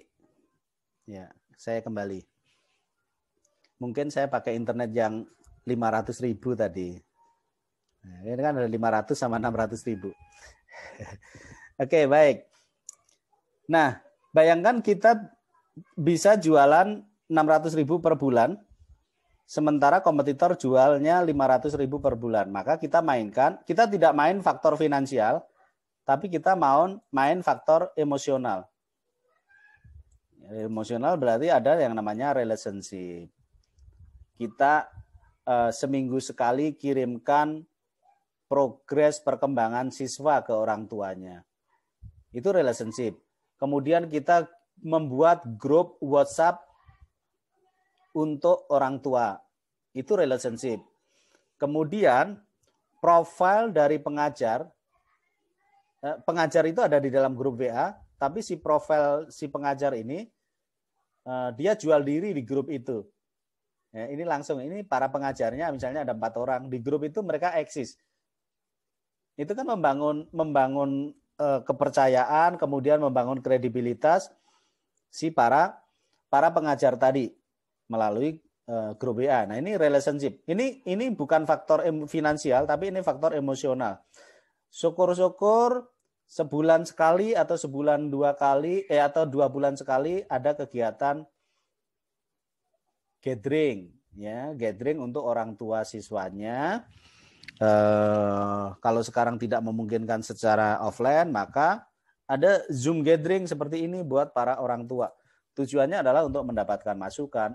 Update bahwa di bimbingan belajar kami saat ini ada 120 siswa. Kemudian tahun lalu dari 120 siswa itu 90% masuk ke perguruan tinggi negeri, kemudian dan seterusnya. Di sekolah mereka yang ranking 1 itu ada 50 anak, yang ranking 2 70 anak, kemudian yang ranking 3 ada ini, yang ranking di bawah 10 besar cuma ada 1 anak.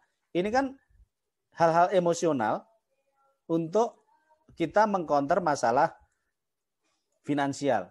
Ya kalau kita selalu bersaing dengan finansial, habis profit kita. Dan finansial itu lemah sekali. Lemah sekali secara bondingnya. Loyalitasnya lemah sekali. Ya kalau kita selalu mengandalkan finansial, kita sekarang kompetitor 500, kita ngasih 450. Udah semuanya pindah ke kita. Ternyata kompetitor dapat suntikan dana. Misalnya akhirnya dia bisa jual 400, pindah lagi. Kita mau ikut-ikutan 400, sekarang 450 aja bayar pengajarnya sudah kembang-kembis gitu ya, maka kita nggak bisa selalu main di finansial, maka kita main di faktor emosional. Faktor emosional banyak sekali. Kegiatan-kegiatan yang bersifat emosional. Ini contoh-contoh emosional nanti teman-teman bisa ini ya. Bisa ini. Nah, setelah kita punya benefit, ini tadi contoh-contoh benefit, maka benefit itu akan kita eksekusi dalam bentuk loyalty program. Ya, loyalty program itu kalau dalam CRM tadi kan ada 4 nih. 1, 2, 3, 4. Nah, berarti sekarang kita ada di loyalty program. Nah, tahun depan kita akan membuat loyalty program bentuknya apa? Oh, kita ada acara gathering, kita ada program CSR, kita ada program poin, kita ada program 6 bulan gratis 1 bulan. Atau misalnya bayar di bawah tanggal 10 dapat diskon 10%. Itu kan program-program yang kita bisa berikan untuk menjaga para pelanggan kita.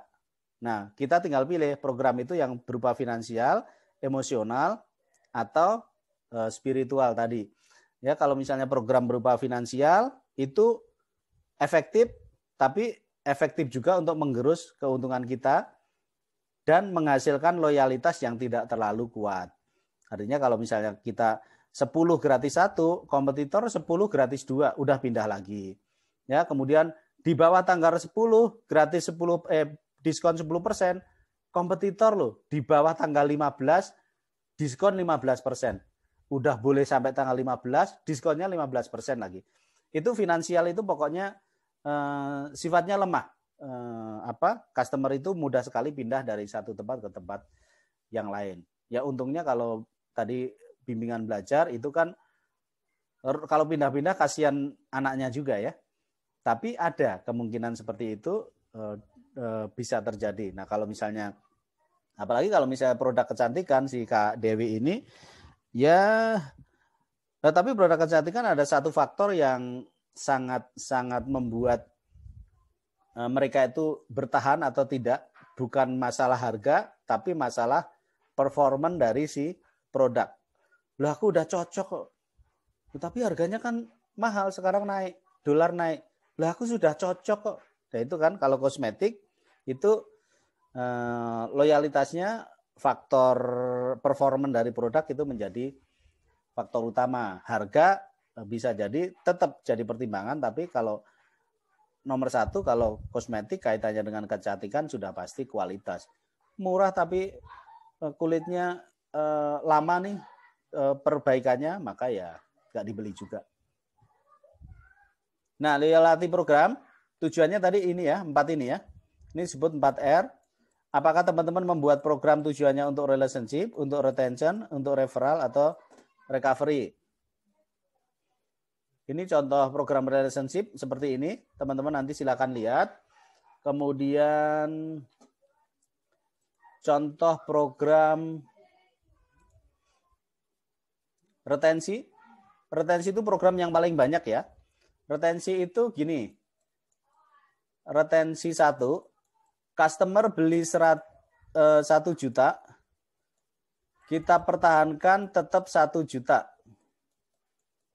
Nah, ini 1 juta, tetap 1 juta, itu namanya retensi yang 1. Kemudian retensi yang kedua namanya upselling.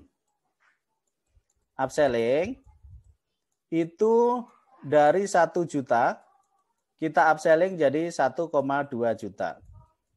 Contoh kasus, kemarin di klinik kecantikan, customer facial itu 2 bulan sekali. Nah, padahal facial yang benar itu sebulan 2 kali. 1 kali vessel itu 200.000. 200.000 sama dengan 2 bulan ya.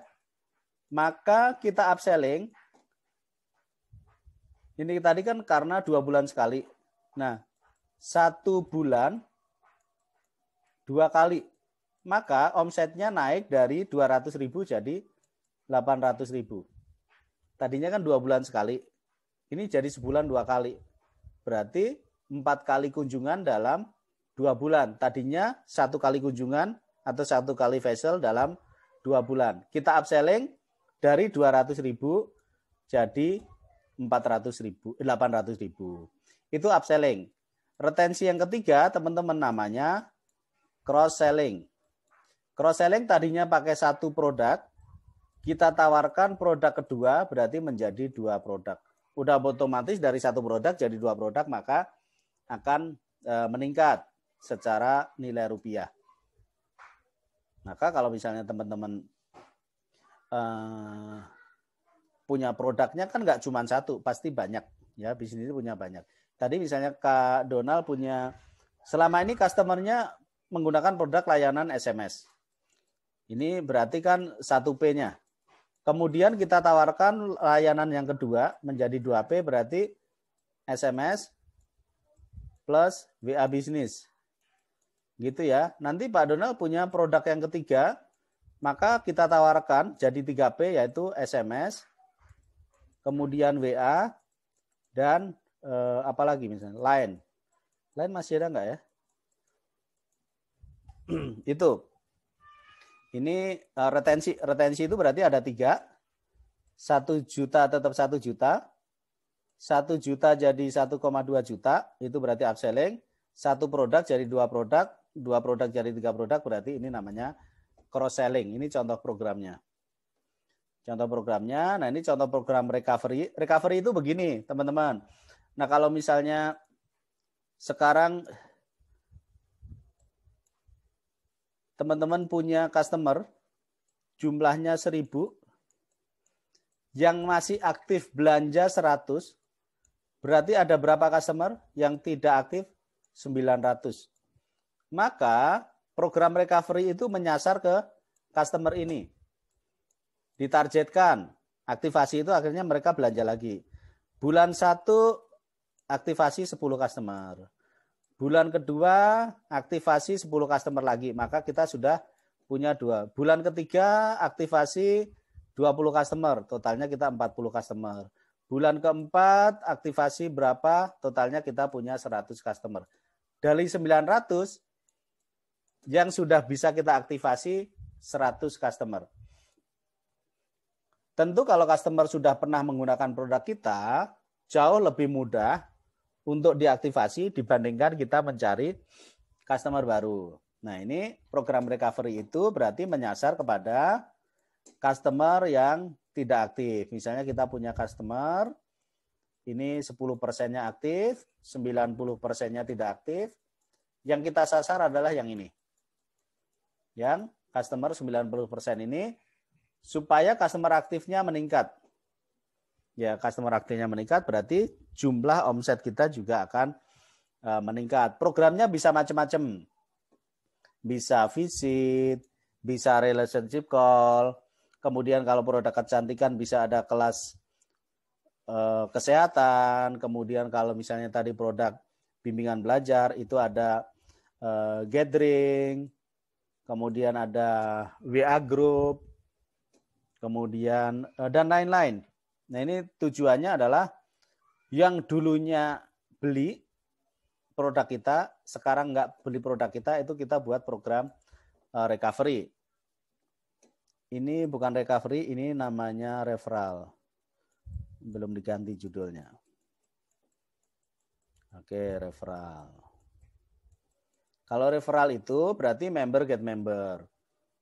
Nah, kalau di produk kecantikan, produk bimbingan belajar, produk SMS, itu semuanya bisa referral. Nah, customer yang mau referralkan itu pasti ada syaratnya. 1, mereka sudah oke dengan produk dan layanan kita. Nah, kalau dia sendiri aja masalah dengan produk dan layanan kita, mau merekomendasikan nggak? Nggak mau. Kemudian yang kedua, relationship-nya baik. Ya, kalau relationship-nya nggak baik, ya ngapain bantu kita merekomendasikan ke orang lain. Nah, yang ketiga, baru diiming-imingi dengan reward. Kalau misalnya mengajak satu orang untuk bergabung di bimbingan belajar, Ibu akan gratis 2 bulan pembayaran. Yaitu member get member atau referral. Nah, bagaimana mereka mau merekomendasikan? Syaratnya 3 ini. Mereka sudah oke dengan produk dan layanan kita selama ini. Relationship-nya juga baik. Tadi kita sudah bahas bagaimana membangun relationship. Dan yang ketiga diiming-imingi dengan reward. Kadang-kadang kita nggak perlu iming-iming reward. Kalau misalnya mereka happy, mereka otomatis merekomendasikan kepada orang lain. Nah, ini loyalty program, teman-teman. Loyalty program ada 4 macam. Ini contoh loyalty program yang sekarang masih jalan. Ini launching di bulan Juli kemarin sampai akhir tahun. Nama programnya adalah hadiah pilih sendiri. Tujuannya adalah untuk meningkatkan penjualan, target customer-nya ini. Kalau ini ada contoh kegiatan gathering toko, berarti adalah tujuannya adalah membangun hubungan, berarti relationship, meningkatkan penjualan, berarti retention. Gitu ya. Kalau yang diundang ini adalah toko-toko yang tidak aktif, maka ada R yang ketiga, yaitu recovery. Gitu. Jadi satu program tadi ada tujuannya, R itu kan ada 4, baik retention, recovery, relationship, ataupun referral. Maka di satu program ada R1, R2, dan R3. Targetnya adalah toko material. Ini contoh loyalty program yang dijalankan. Nah, 3 terakhir saya sampaikan sekilas. Channel layanan, kalau dalam contoh kasus ini, channel layanannya ada ini. Ada banyak. 1, 2, 3, 4 channel untuk kita memberikan benefit kepada pelanggan. Menggunakan channel apa? Nah, itu channel layanan. Semakin bervariasi, semakin baik buat pelanggan. Karena mereka ada yang nggak suka di telepon, sukanya WA. Ada yang nggak suka di WA dan di telepon, sukanya lewat website. Ada yang nggak suka website karena banyak tulisan, bla bla bla, berat. Ada yang lebih suka pakai aplikasi. Ada yang pinginnya tatap muka langsung, maka dengan cara bikin event di toko atau kita bikin event di luar toko. Ada yang lebih mudah berkomunikasi menggunakan e-commerce karena banyak pilihan, mudah, bla bla bla. Jadi channel kita harus bervariasi, jangan sampai channel kita cuma satu, yaitu si salesman aja. Informasi apapun harus lewat salesman. Kita mau komplain, nunggu salesman datang. Kita mau tanya, nunggu salesman menghubungi kita. Kita mau retur produk, nunggu salesman datang. Jadi channelnya terbatas. Maka teman-teman rumuskan channel apa yang akan digunakan untuk memberikan pelayanan kepada customer. Ini contoh kasusnya, mereka punya 8 channel layanan.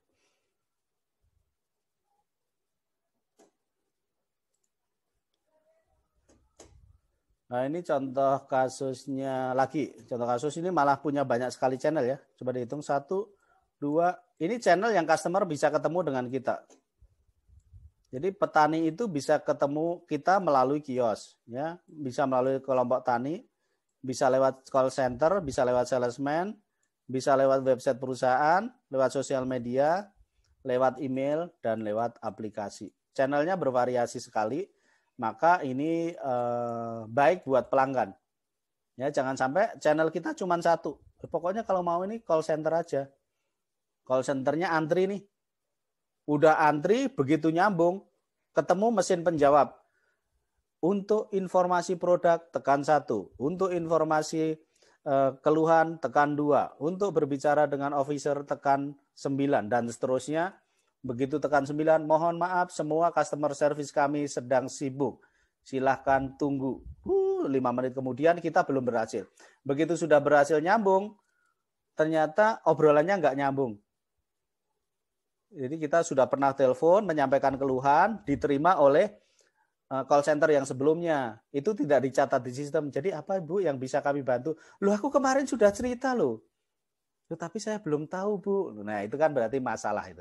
Sistemnya masalah. Maka channelnya harus banyak. Channel harus banyak. Nah, semua channel ini informasinya ada di dalam database. Jadi kalau dia telepon ke call center, informasinya ada. Maksudnya si customer itu kemarin menyampaikan keluhan apa. Dia lewat website perusahaan, datanya juga ada. Oh, kemarin menyampaikan keluhan. Ini terintegrasi. Kemudian kemarin sudah bicara komunikasi lewat email, pada saat dia telepon call center pun tahu bahwa email Bapak Ibu kemarin sudah kita terima, bla bla bla. Ini nyambung. Kalau ini bicara sistem ya. Nggak perlu khawatir karena ada orang yang memang spesialisasinya membangun sistem seperti ini.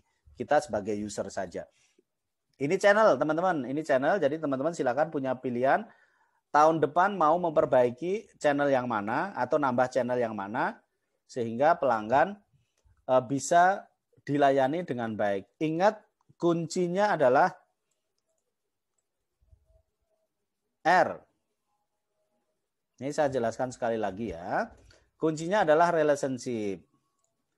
Relationship itu akan terbangun ketika kita ada interaksi. Oke ya. Nah, relationship yang baik ini akan menghasilkan loyalitas. Tadi faktor loyalitas ada 3. Faktor yang sangat kuat itu relationship. Nah, loyalitas tercipta karena relationship. Relationship tercipta karena interaksi. Interaksi tercipta karena ya kondisi memungkinkan. Nah, ini berarti data atau informasi. Nah, channel itu akan masuk di sini nih. Data atau informasi. Kemudahan kita diakses. Terjadi interaksi. Interaksi terjadi relationship. Relationship menghasilkan loyalitas. Jangan berharap pelanggan kita akan terus menggunakan produk dan layanan kita, sementara kita tidak melakukan interaksi. Kita tidak membangun relationship. Tadi contoh kasus di depan, lembaga zakat itu kehilangan 83% pelanggannya hanya karena tidak ada interaksi. Nah itu don't try this at home katanya. Jangan ditiru gitulah. Intinya jangan ditiru. Ya kita tidak ada interaksi, maka siap-siap kita kehilangan pelanggan. Maka dalam CRM silakan interaksi itu dirumuskan, distrategikan. Kalau customer kita belum banyak, maka itu kita punya 1000 customer. Ya sudah, 1000 customer itu ada 100 customer di telepon, ada 100 customer diundang di event, ada 100 customer di undang gathering, ada 100 customer lewat SMS dan seterusnya. Itu namanya kontak manajemen. Nah, kontak manajemen itu intinya jangan sampai ada customer yang dicuekin. Ingat tadi mencuek dengan customer hasilnya adalah 68% pelanggan akan berhenti jadi pelanggan kita. Maka kuncinya di interaksi, interaksi menghasilkan relationship, relationship mencegah 68% ini. Itu. Yes, struktur organisasi itu silakan di bisnis teman-teman masing-masing. Intinya kalau ini ada 3 besar berkaitan dengan pelanggan langsung, yaitu ada marketing, sales, ini marketing, ini berarti ini adalah after sales service. Ya, ini services. Gitu. Bisa seperti ini, marketing bisa juga masuk di CRM itu masuk di sini. Kemudian after sales service berdiri sendiri seperti ini. Fleksibel, disesuaikan dengan kebutuhan. Yang penting jangan sampai ada customer tidak terlayani. Komunikasi dengan customer jangan sampai putus, maka diperlukan struktur organisasi seperti apa. Nah, kalau nanti teman-teman sudah menyusun semua program itu dituangkan. Nah ini, pendataan pelanggan dilakukan di bulan apa? Gitu ya. Persiapan data ini, eksekusi pendataan end user ternyata mulai dilakukan di bulan April. Gitu. Eksekusi program 4R, tadi kan ada program 4R, relationship, referral, retensi, itu mulai dilakukan di bulan Januari. Ini contoh ini ya, contoh time schedule punya salah satu ya. Nih, pendataan toko mulai dilakukan di Januari melalui kegiatan visit. Ini kegiatan visit. Survei pasar dilakukan di Februari, update ke season berarti Februari. Kemudian ada item pekerjaan gathering. Gathering dilakukan di bulan ini dan di bulan ini. Gatheringnya setahun 2 kali. Pengiriman surat dilakukan di Januari. Visit dilakukan sepanjang tahun. Kemudian relationship dilakukan sepanjang Q1. Kemudian kelas wirausaha dilakukan sepanjang tahun. Ini ada keterangannya ya, setahun 2 kali. Berarti ini dijadwal di wilayah mana, wilayah mana, wilayah mana. Kemudian dan seterusnya. Jadi program yang teman-teman susun tadi tinggal dituangkan di schedule. Bisa jadi ada yang nggak dijalankan di tahun ini, di tahun depan, dan seterusnya. Ini namanya schedule. Setelah schedule ini, setelah ini programnya, ini jadwalnya, maka teman-teman akan ketahuan tuh nanti biayanya berapa gitu ya. Ini adalah untuk goals tadi. Di depan kan pertama kali goals kita adalah 10 M ya. Dari customer baru 5,5 M. Dari customer existing 4,5 M. Turun menjadi program-program ini. Dijadwalkan seperti ini, struktur organisasinya tadi seperti itu. Gitu. Nah, yang saya sampaikan ini adalah aspek-aspek yang teman-teman mesti pikirkan pada saat menyusun program layanan pelanggan di untuk tahun depan. Nah, waktunya menyusun itu ya bulan-bulan ini. Gitu ya bulan-bulan sekarang ini. Maka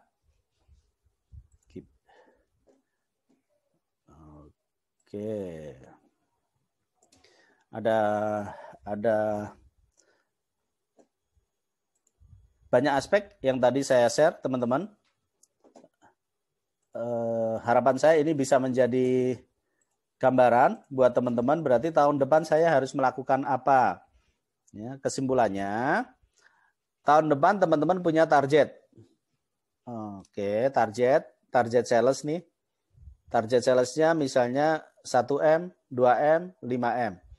Nah, step kedua yang harus dipikirkan adalah untuk mencapai target ini dari customer yang ada berapa, dari customer baru berapa. Kan customer selalu ada 2. Customer existing-nya berapa, customer dicoret-coret pakai sini aja biar ini. Kan orang itu 60% visual. Jadi mari kita coret-coret di sini ya. Ya. Oke, ini kelihatan ya. Kelihatan. Oke. Nah, teman-teman ini target sales-nya berapa? RP berapa? Ini tentukan dulu oleh manajemen. Nah, kemudian RP misalnya sebut aja 1M. Nah, dari customer existing itu berarti customer baru, customer lama itu berapa? Misalnya 700 juta. Jumlah customernya berapa? Tergantung teman-teman ini misalnya biar gampang ini customernya adalah ada 650 customer. Existing. Nah, customer barunya berarti berapa? 300 juta. Nah, 300 juta ini berarti harus cari berapa customer baru? 150 customer. Nah, ini dulu dirumuskan.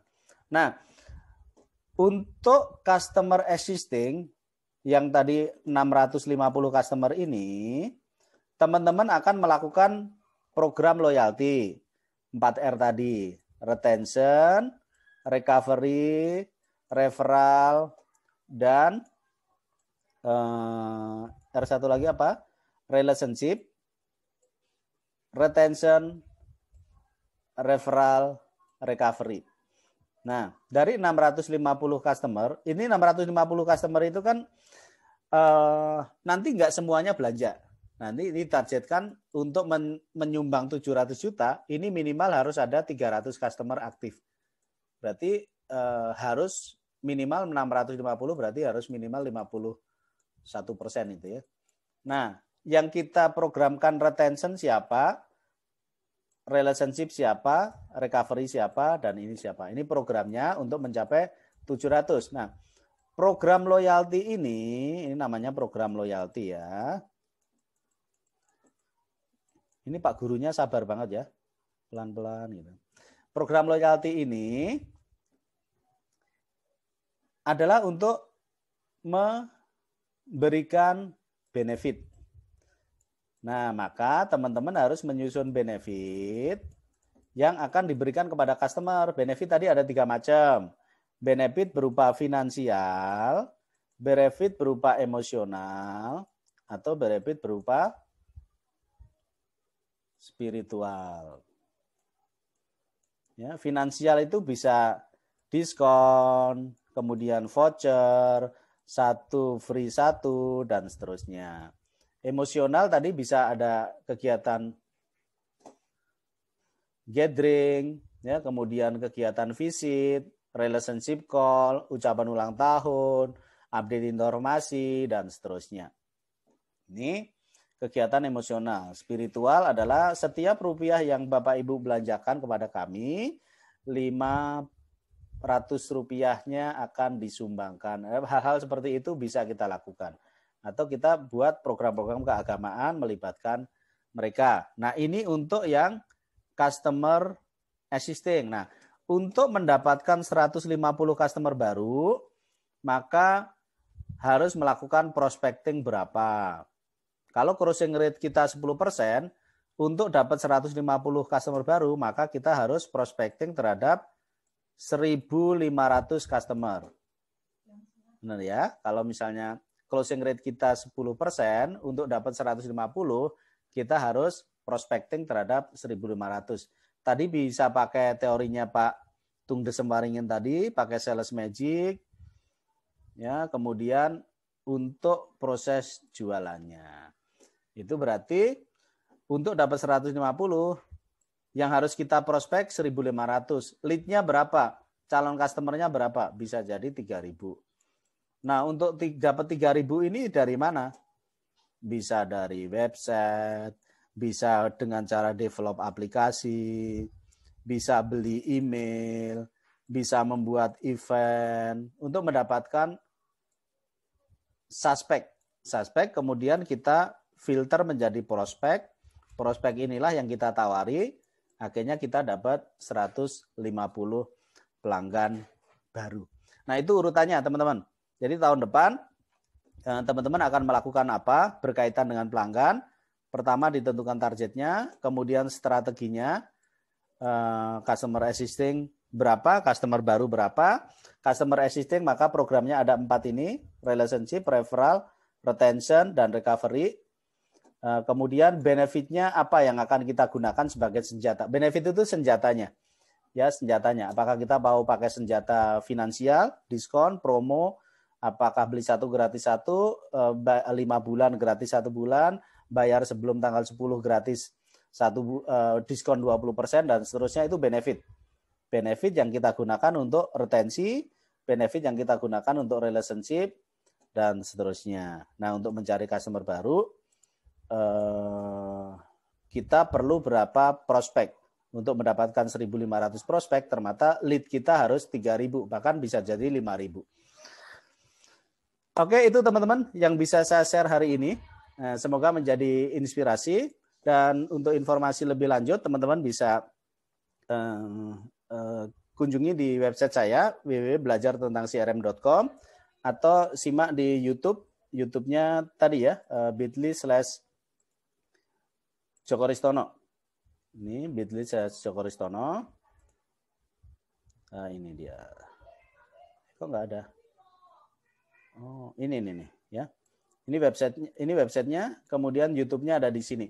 Jadi kalau tadi ada beberapa hal yang perlu diperdalam, misalnya bagaimana segmentasi pelanggan, itu ada di YouTube-nya di sana. Kemudian kalau misalnya berkaitan dengan loyalty program 4R, ada dibahas, tinggal dicari aja YouTube yang berjudul loyalty program dan seterusnya. Gitu ya. Oke teman-teman, terima kasih atas antusias belajarnya. Tepat jam 12. Harusnya 90 menit saya kasih bonus jadi 120 menit gitu ya. Bayarnya nggak nambah, tenang aja. Gitu. Dan teman-teman yang misalnya memerlukan sertifikat untuk kelas ini, nanti kontak saya bisa terbitkan e-sertifikat ya, bahwa sudah belajar tentang blueprint CRM. Oke, teman-teman, Kak Dewi, kemudian Kak Widiawati, Kak Donald, kemudian Kak Sarah, mana Kak Sarah udah keburu ini ya. Terima kasih, sukses buat teman-teman semuanya, dan mari kita foto bersama. Ya, sebentar ya. Yes, nggak salah. Fotonya seperti biasa, ini lambang CRM.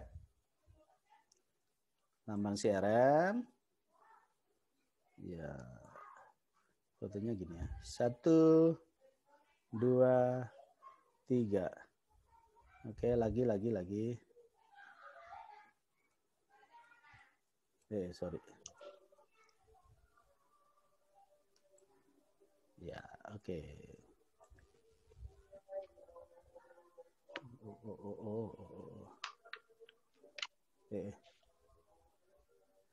Sebentar ya.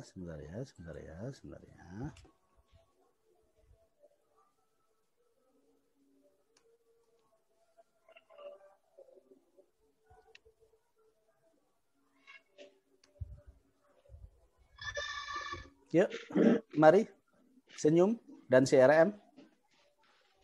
Ya. Kalau tangannya gambarnya kebalik berarti ganti tangan kanan, tangan kiri.